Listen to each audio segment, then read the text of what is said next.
Nagniningning ang mga monitor, kumikislap ang bawat ilaw. Sa bawat pindot ng mga daliri, isang bagong mundo ang nabubuo. Mga tunog ay kayang likhain sa isang kisap ng isip at kamay.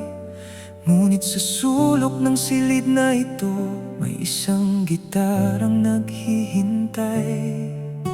Naririnig ko ang bawat nota, malinis, malinaw, halos perpekto. Ngunit may munting katahimikan na hindi kayang punan ng mga ilaw.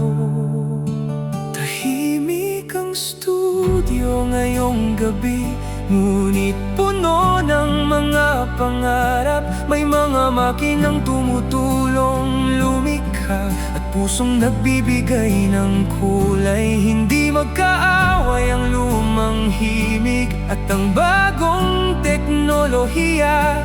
Kapag nagsama ang isip at damdamin, mas lalalim ang bawat awitin.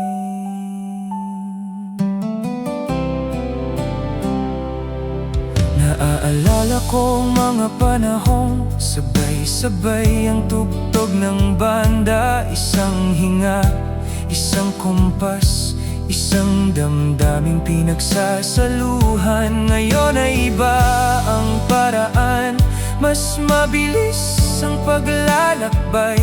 Ngunit kapag hinawakan ang aking kwerdas, may kakaibang init na bumabalik.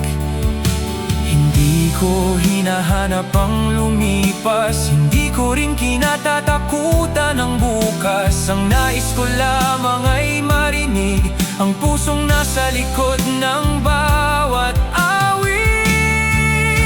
Tahimik ang studio ngayong gabi, ngunit may himig na naghihintay. Sa pagitan ng mga ilaw at monitor, may kwentong handang isilang.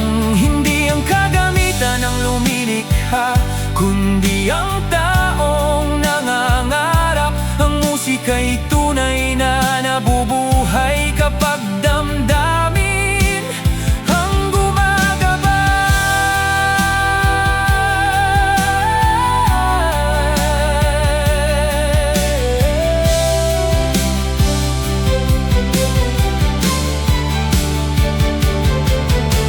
Hayaan mong tumulong ang panahon at yakapin ang bagong daan. Ngunit huwag kalilimutan ang kwerdas na unang nagturo ng awit. Kapag ang tao at teknolohiya ay magkasamang lumilikha, mas malawak ang maaabot. Ngunit ang puso pa rin ang una.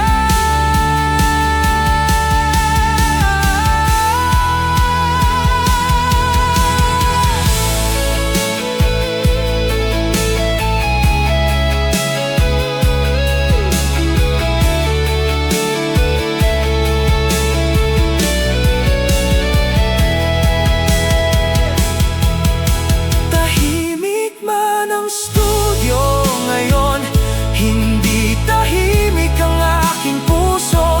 Sa bawat bagong awit na isinisilang, may lumang pangarap na nabubuhay. Kung ang bawat nota'y tapat at ang bawat salita'y totoo, anuman ang paraan ng paglikha, mananatiling buhay ang musika. Sa huling pintig ng aking kwerda, sumabay ang ilaw sa